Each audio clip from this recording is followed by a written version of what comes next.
Roman numeral 2, early modern Europe in transition. Sorry for my voice, it's coming in and out. So, we talked last time about Europe exploring. All of that exploration is going on at the same time. Europe is going through some pretty dramatic political, economic, and religious changes from 1450 to 1750. What we see in this picture to represent this is Galileo, the famous scientist.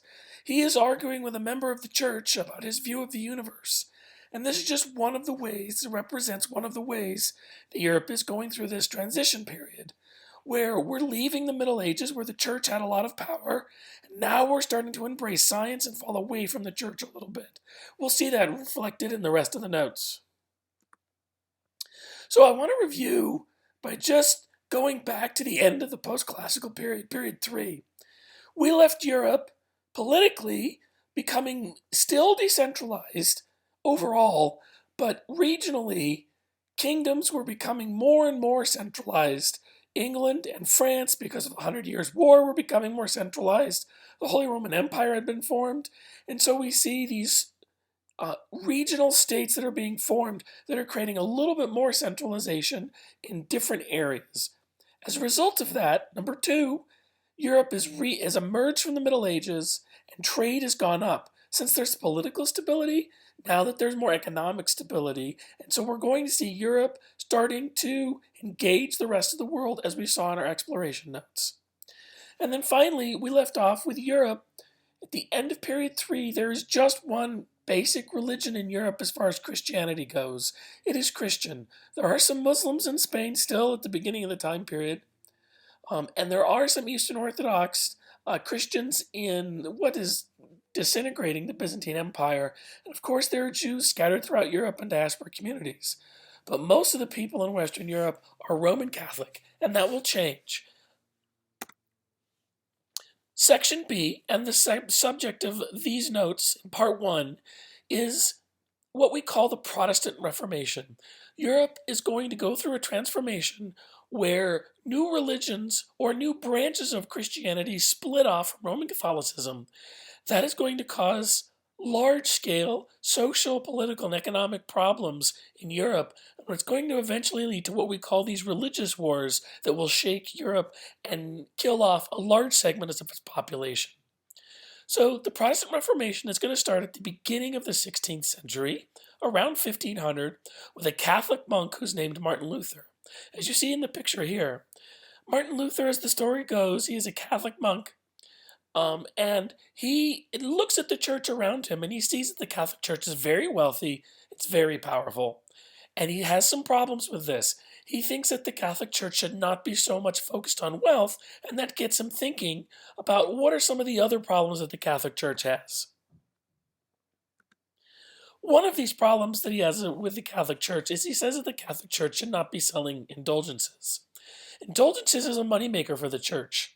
What they do is they go around Europe, they have monks and priests go around Europe, the Catholic Church does, and they sell kind of get out of purgatory early cards to Christians. And so if you're a Christian, a Catholic in Europe, and you've committed some sin, maybe you've stole something or committed adultery, what you can do is you can go to a Catholic priest and you can buy an indulgence, which means your time in purgatory that you have to suffer for your sins before you can go to heaven is reduced. And as you can imagine, people would like to buy indulgences because they don't want to suffer in purgatory after they die. And so the Catholic Church was making a large profit on this. Martin Luther, who's all about going back to the Bible for himself, and not really so much thinking about hierarchy and doing what the Pope says, he looks back at the Bible and he says the Bible doesn't say anything about purgatory and it doesn't say anything about indulgences. And so he says the Catholic Church is wrong to do this. Next, he says the Catholic priests are supposed to be the keepers and the people, the messengers of Christianity. And he looks around at the church, and a lot of people in the Catholic Church got their position because they bought their position. They were priests or bishops, not because they were particularly religious at the time, but because they bought their position. And a lot of the local priests couldn't even read or write. And he says, how can this be? How can we be shepherds for Christ if we can't even read the Bible ourselves? And so he says the Catholic Church needs to do a better job of educating their own ministers. Next, as I mentioned, Martin Luther is all about the centrality of the Bible.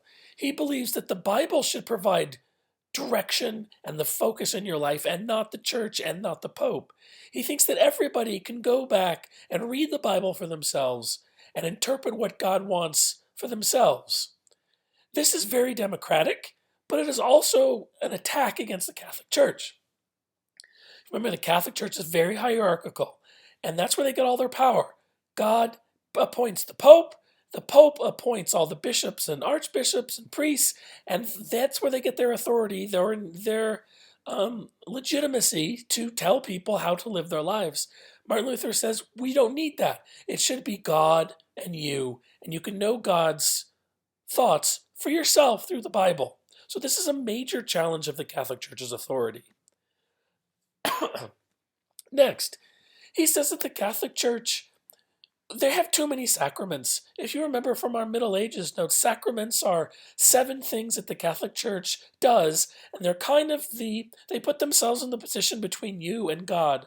And so when you're baptized, when you're a little child, the only way you can get to know God is through baptism, and that's what the Catholic Church does. Before you die, one of the sacraments is last rites. So before you can die and go to purgatory or heaven, you have to have the church give you last rites. And so the church is this bridge between people and God. And he says, of course, that shouldn't be the case. Everybody should know God directly through their own prayer and through the Bible. And we don't need sacraments. We don't need as many sacraments. Next, the Catholic Church does their services in Latin. The Catholic Church started during the Roman Empire, and they spoke Latin, and it's always been a tradition that the Catholic Church does their services in Latin. But the problem is very few people in Europe can speak or read Latin.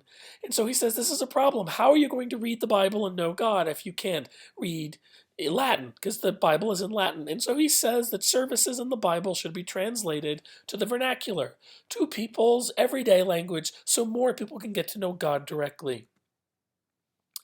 Now, there are more of these problems he has with the Catholic Church, and he writes them all down. I've just given you a few, and they're called the 95 Theses.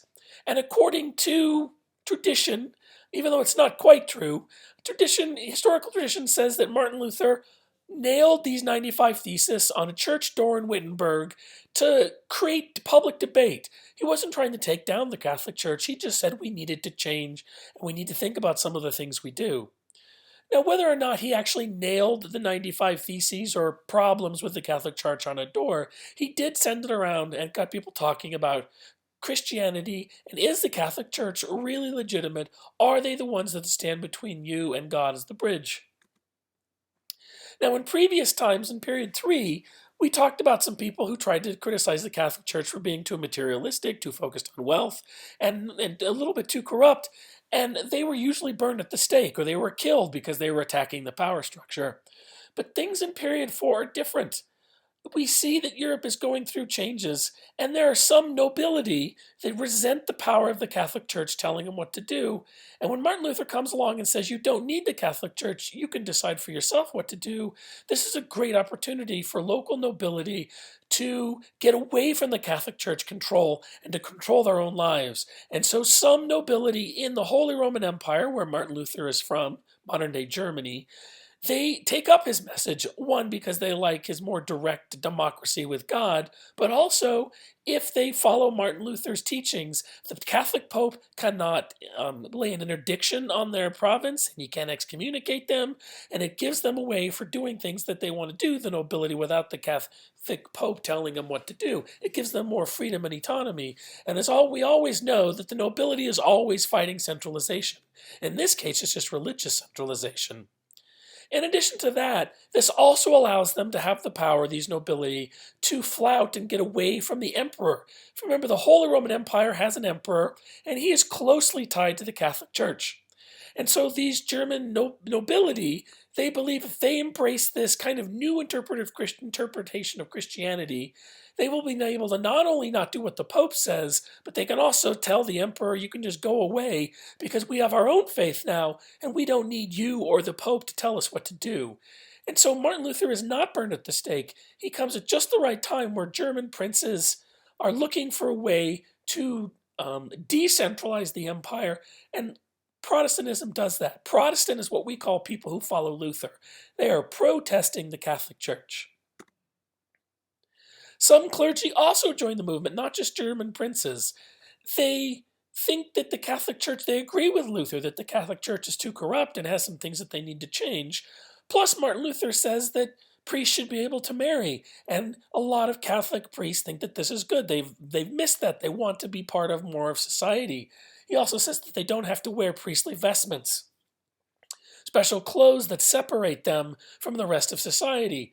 And so they want to rejoin society and be in brotherly love with their fellow Christians. And so we see that some Catholic priests and monks will join his movement as well.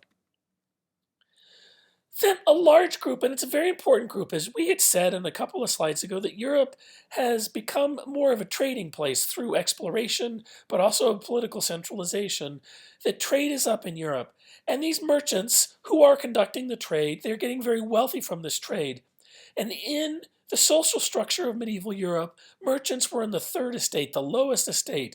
So even though they have lots of money, they're not respected as the church officials, and they're not as respected as the nobility. And so they see this message of Martin Luther, this democratic message of knowing God directly and not needing any kind of the Catholic Church or somebody above you telling you what to do. This appeals to them. These merchants, they embrace Protestantism because it allows them to rise up in social status and to have more control over their own lives without the Catholic Church telling them what to do. Now, not everybody in the Holy Roman Empire embraces Protestantism. In fact, about half of the princes and priests say no, that this is heresy, that they're going against the Catholic Church and hence they're going against God. And so our first religious war that results in Europe at this time is called the 30 Years' War.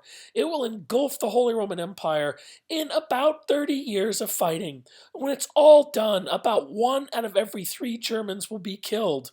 Property is destroyed, as you see in the picture. Protestant armies fighting Catholic armies. Protestant priests fighting Catholic priests. It's a mess, as Europe, and especially what will be Germany, is trying to figure out what religion they should be. Eventually, after this devastating war of 30 years, the German princes sit down and say, look, we've destroyed our country. This can't go on. And so they come up with this thing called the Peace of Westphalia. It basically says that we're going to end this 30 Years' War, and we're going to let all German princes determine what faith they want to be in their principality. And so if you're in, as you can see in the map, Bohemia, it's kind of in the middle there, it's a German province. If the people in Bohemia, if the Prince of Bohemia decides he wants to be Protestant, then he will be Protestant, and all the people in his princedom, his kingdom, will be Protestant too. If you're in Bavaria, maybe the Prince of Bavaria decides he wants to be Catholic, and so all the people in Bavaria have to be Catholic. And so we see that we're letting the princes decide, and the Holy Roman Empire splits about 50-50. Even today, what is Germany, we have about that split between Catholics and Protestants, and that will bring the war to a close. Next, it's not just Luther who's going to say that we should challenge the Catholic Church. He is going to have disciples or people that follow him. One of the most famous ones is John Calvin, you can see in the picture. John Calvin, he wants to take Luther's idea a step further. And so John Calvin creates a branch of Protestantism called Calvinism. And this is the interesting thing about Protestantism. Protestants are Christian, just like Catholics. But like I said, they have different interpretations about how you should interpret the Bible and who should communicate to God. Catholics believe the Pope should. Protestants believe anybody can, as long as they can read the Bible. And if that's the case, then Protestants are going to divide and divide and divide again. Because if anybody can read the Bible and interpret it for themselves, then every generation, every region, every new Christian may decide to determine what the Bible means differently for themselves. And so we're going to have a lot of religious sects within Protestantism. It will split and split and split again because all of these people can determine what the Bible means for themselves. And so Martin Luther, his followers are going to be called Lutherans after him. And then John Calvin, he's going to form a branch of Protestantism, just like Luther's, and they're going to call Calvinists because they believe in slightly different things than the Lutherans. John Calvin believed that Christian communities should be run by a theocracy. A theocracy is that your community is run by a small group of people who are very religious and who have read the Bible and are religious experts. And these people provide guidance for the entire Christian community that you live in. And so Calvinists believe that yes, every Christian can read the Bible, but some Christians are more educated and literate than others, and so we should all look to them for guidance. They won't tell you, like a pope, that they communicate with God, but they will say that you should do what we say because we're educated. And so we see a Calvinist community is not quite like Lutheranism, and it's obviously different than Catholicism. The Protestants, these Calvinist Protestants, always also believe in something called predestination. They believe that God is all-knowing, and what that means is that since God is all-knowing, before the universe was even created, God knew every human being that would be born, and he knew if they were good or bad and if they were going to heaven or hell. But the problem is God doesn't share that with us. He doesn't tell us if we're going to heaven or hell, even though he knows. And so Calvinists believe that you had to act upright and perfect all the time, because that's how you can prove to yourself that you're one of God's chosen. You're one of the people that God has elected to send to heaven. And so, God knows who's going to heaven in predestination, but you don't.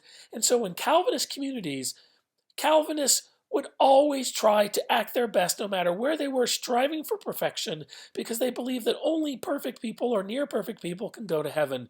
So it's a very close-knit community, a Calvinist community, and everybody is watching everybody else to make sure that they are one of these elect or chosen people that God has picked. And if you commit a sin publicly, you're showing your whole neighborhood and community that you're not going to heaven, and so you're shunned from the community. So they take religion, the Calvinists, very seriously, and it possesses every single waking moment of their lives. Next, we have another reformer, sort of. This is Henry VIII. He's living just a little few years after Martin Luther, and Henry VIII is the King of England. Henry VIII, he is a devout Catholic. He loves Catholicism. He supports the church. But the problem is that Henry, he can't have him and his wife cannot have a male child, and he desperately needs a male child to carry on the throne when he dies. All they have is a female child, and he blames his wife for this. Her name is Catherine. And so he writes to the Pope and he says, look, my marriage to Catherine is not working out. I need an annulment, which means the Pope will say that you kind of have a divorce and the marriage never happened. And so then he'll be free to marry some other woman who will hopefully give him a son. And normally the Pope would grant him this annulment because Henry's a king, he's a big supporter of the Catholic Church, and why not? But the problem is that Catherine is a close relative of the King of Spain at this time. And Spain, as we know from our previous notes, is very wealthy and very powerful from all their New World gold and silver. And the Pope just simply does not want to tick off the King of Spain, who's so powerful, for Henry. Henry is a king, but England is nowhere near as rich and powerful as Spain. And so the Pope writes back to Henry and he says, I'm sorry, any other time, but I can't do it. You're just going to have to stay with your wife. I don't want to tick off the King of Spain. So Henry does not want to be said no to. He desperately wants a new wife, and so he says, well, Martin Luther showed us that we can flout the authority of the Pope, so I am going to become a Protestant. I'm going to be Christian but not Catholic, and I am going to form my own branch of Protestantism. Here we see the Protestants splitting again, and he creates something called the Church of England. He basically does it so he can get a divorce from his wife. He makes himself the head of his church, and he patterns his church just like the Catholic Church, except not the Pope is in charge, but now he is in charge, which means he can grant himself an annulment. And so Henry VIII, he splits off from the Catholic Church, and he says, okay, we're going to be Protestant, we're going to be Church of England. Another name for the Church of England is Anglican, Anglo meaning England. And he says, I grant myself an annulment, which means I can find a new wife and hopefully have a kid. So that's how Anglicanism started, because this guy needed a divorce. Well, this ticks off the King of Spain, because Henry has just said to the King of Spain's relative, Catherine, that I don't want you anymore and I'm putting you away. And so the King of Spain decides that he is going to punish England for this, going against the Catholic Church and dissing basically his relative. And so the King of Spain, with all of his money from the New World, is going to create a huge armada. And this huge armada, the Spanish Armada, is going to try to invade England in 1588. That's a date to know. And a big storm is going to rise up, and it is going to sink the Spanish Armada. And so from that point on, more or less, without getting into too many details, England is going to be a Protestant country, and they are going to be at odds with all of the Catholic countries in Europe. So this is our second religious war. The first one was the 30 Years' War, and now we have the Spanish Armada attacking England. That's another religious war. Now, the Catholic Church, they have to decide what to do. They're losing countries to Protestantism, they're losing England, they're losing half of Germany, and they think, what are we going to do to stem the tide of Protestantism? And so, as you can see in the picture, the most important Catholics come together at a place called Trent, and they have the Council of Trent, and the purpose of the meeting is to decide what to do about the Protestant Reformation. And they decide to basically take two tactics. The first one, they kind of say quietly, is that Luther sort of has a point. We do need to reform some things. We are a little bit corrupt. We shouldn't be selling so many indulgences. Yes, our priests should be more educated. And so at the Council of Trent, they decide to quietly start some reforms to try to clean up the Catholic Church's act at this time a little bit, to make them more devout and less materialistic. But then the second thing they do is they decide that we have to stop Protestantism by force. And so what the Catholic Church is going to do in the Catholic Reformation, or also known as the Counter-Reformation, to counter or stop the Protestants, they're going to create a whole bunch of new religious orders, monks, to go out and try to stop try to stop the Protestants. One of these groups is called the Jesuits. There's also the Franciscans and the Dominicans. We have all of these different Catholic monks, but the most important one, we've talked about the Franciscans before, but this is when the Jesuits are created, and their goal is to spread Catholicism, okay, but also to stop Protestants. And so one of the ways we see this reflected at this time is we have the Inquisition. The Inquisition is an attempt by the Catholic Church to root out any Protestants and kill them or torture them or force them to renounce their faith. So here we see this person who's being stretched on the wheel. He's slowly being stretched and pulling his muscles and bones apart, and ligaments apart, until he confesses to being a Protestant, and also to name names, to tell them who are who are the other Protestants in his community. But the Catholic Church doesn't stop there. They also will try to root out any Jews because they're not Catholic, and they see that they are trying to take away from the Catholic Church. And of course, the most famous Spanish Inquisition. In Spain, if you remember, they're trying to get rid of the Muslims. In Spain, the Moors. And so as part of the Reconquista, part of the effort to try to kick out the Muslims from Spain, they also will attack any Muslims in Spain, as well as Jews and Protestants during the Spanish Inquisition. So this isn't exactly a religious war, but it certainly is an effort to attack people who are critical of the Catholic Church. When we come back, we'll do part 2, the rise of absolute monarchs.